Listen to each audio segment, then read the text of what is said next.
pero siempre, de todas maneras, con un elemento de la organización político-social indígena que evidentemente nos imaginamos por la línea del gobierno va en una ruta de colisión. ¿Cómo entender este nuevo capítulo de inestabilidad en el hermano país? Bueno, la Confederación de Nacionalidades Indígenas del Ecuador, CONAIE, es un organismo indígena con muy fuerte influencia política y que antes ha participado ya en el derrocamiento de varios presidentes, ¿no? Como Lucio Gutiérrez, como Abdalá Bucaram y como Yamil Maguad, ¿no? No es como acá, que las organizaciones indígenas existen pero no tienen tanta influencia política. Y hay que aclarar algo, Enrique, que tal vez mucha gente no sabe. En Ecuador, los considerados indígenas son en su mayoría de la sierra, no de la selva como acá. Acá, después de la reforma agraria, son más considerados indígenas los de la selva que los de la sierra. En Ecuador no es así, la mayoría son de la sierra, la mayoría de dirigentes de este organismo son de la sierra. Y tienen mucha fuerza política y en el gobierno anterior incluso, el de Lenín Moreno, lo hicieron retroceder frente a un alza de combustibles, y ahora lo que ha pasado es que a Lazo se le han juntado una serie de ingredientes que hacen esa suerte de tormenta perfecta que contra él, de la que se está hablando, ¿no? Su involucramiento en el caso de los Pandora Papers, la subida y el alza del combustible, la inseguridad en el Ecuador, y además tiene una escasa presencia parlamentaria, apenas 12 parlamentarios de 137, entonces está bastante arrinconado políticamente, pero de momento ha abierto un canal de diálogo con los manifestantes, con quienes protestan, indígenas incluidos. Los indígenas no han dicho que sí todavía, pero se prevé que van a suspender las movilizaciones por 10 días y en ese lapso van a ver de acordar o por lo menos conversar con el gobierno. Eso está sobre la mesa, ¿no? Importantísimo el dato que nos das de esta presencia mínima parlamentaria, porque uno piensa incluso en la inestabilidad en el Perú actual, con otros matices por supuesto, ¿no? Pero esta suerte de casi inexistencia del Ejecutivo en el Congreso le va a complicar definitivamente las cosas más al presidente Lazo, tomando en cuenta sobre todo que es considerado pues un gobierno marcadamente de derecha. Lazo es un banquero. Claro. Ojo, él tiene aliados en el Parlamento, ¿no? Pero tener 12 asambleístas, les llaman allá, frente a 137 es bastante poco, y algunos sectores incluso también escorados hacia la derecha no necesariamente lo apoyarían. Ojo, y él tiene un recurso que se llama la muerte cruzada, que existe en Ecuador. Es distinto a lo que ocurre acá, a las posibilidades que hay acá. Por ejemplo, ¿qué significa la muerte cruzada en Ecuador? El presidente, por una serie de motivaciones, entre las cuales incluso está una fuerte perturbación social y política, puede disolver el Congreso y puede también llamar elecciones no solo para el Congreso, sino para la propia presidencia. ¿Y quién te imaginas que le está animando a Lazo para que haga eso? Rafael Correa, ¿no? Porque tendría que llamar elecciones no solo para el Congreso, sino para la presidencia. Ahora, él de momento ha dicho que no va a apelar a ese recurso, pero está en una situación muy tambaleante, y sí, evidentemente es visto como un presidente de derecha, pero ojo, Enrique, en la campaña para ganar en la segunda vuelta, fíjate, saltó de 19% más o menos a más de 52%. ¿No? Lo que hizo fue más bien tirarse un poco al centro, empezar a dialogar incluso con los indígenas, incluso con Yacu Pérez y con otros movimientos.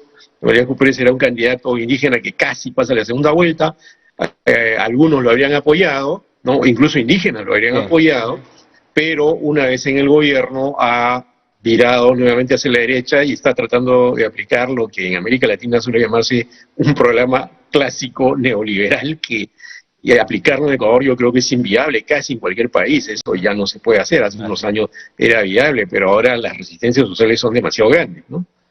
Veremos la viabilidad o la habilidad, mejor dicho, de Lazo para estabilizar su gobierno. Ramiro, rápidamente, la COP. La COP es la COP 36, creo, 26. Es la COP 26, no, 26. Se celebra en Glasgow, y claro, hay muchísima expectativa internacional pero también no mucha claridad sobre lo que se puede conseguir en términos pues de lo que ya sabemos, los compromisos de China, de Rusia, de India sobre reducción de emisiones, un Biden, claro, con una agenda completamente distinta a la que tenía Trump, que quiere recuperar el protagonismo estadounidense, y claro, una Europa también con compromisos importantes, y acá nosotros, como digamos un territorio como el Amazonas tan fundamental, expectantes de lo que vaya a ocurrir. ¿Cómo observas este evento? ¿Cuáles pueden ser los resultados? Mira, yo creo que es un evento importantísimo, fundamental, sobre el cual creo que se debería informar mucho más acá. Es cierto. Porque ya ha pasado, Enrique, el tiempo en el cual este era un asunto meramente de científicos o de ecologistas o de activistas afanosos, ¿no? Lo que se va a discutir en la COP26 de Glasgow es nada menos, si podemos evitar que hacia fines de este siglo la temperatura global no suba más de 2 grados centígrados. Resulta que en los últimos años, en las últimas COPs, incluso se había dicho que podría acordarse que no suban ni siquiera 2 grados, sino ni siquiera 1.5 grados, pero un informe, un adelanto del 6º informe del Panel Intergubernamental sobre el Cambio Climático, que es un conglomerado de científicos asociados a la ONU que monitorean el clima de manera regular, dijo, no sé si recuerdas esta noticia de hace algunas semanas, adelantó que esos 2 grados se podrían lograr mucho más pronto.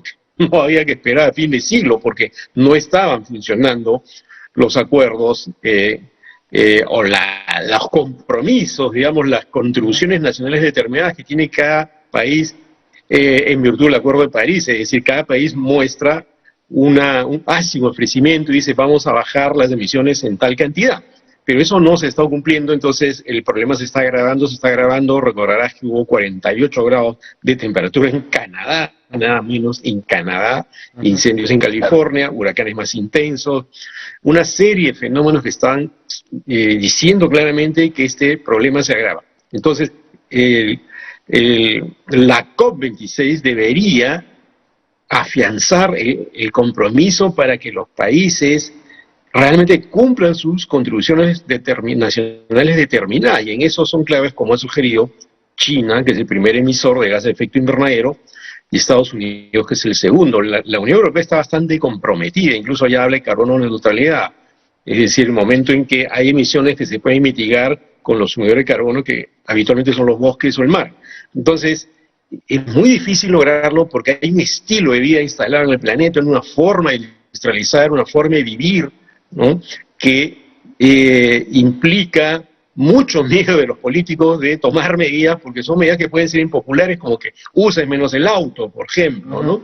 Con cosas de ese tipo. Entonces, hay una crisis climática muy severa, y creo que si en esta cumbre no se toman decisiones trascendentales, no se hace un giro sustancial, o por lo menos se intenta, la situación va a seguir agravándose, y podemos llegar a una crisis climática que puede meternos en una real nueva normalidad, como ha dicho un autor norteamericano, Wallace, y ella habla de nueva normalidad antes de la pandemia, dice que esta sería la nueva normalidad, y una normalidad muy precaria, muy difícil. El Perú es un emisor muy pequeño de gases de efecto invernadero, pero está haciendo su chamba, está haciendo la Dirección Nacional del Cambio Climático, el Ministerio, tiene una serie de medidas de mitigación y adaptación que está poniendo en marcha y debe estar presente en la cumbre, ¿no?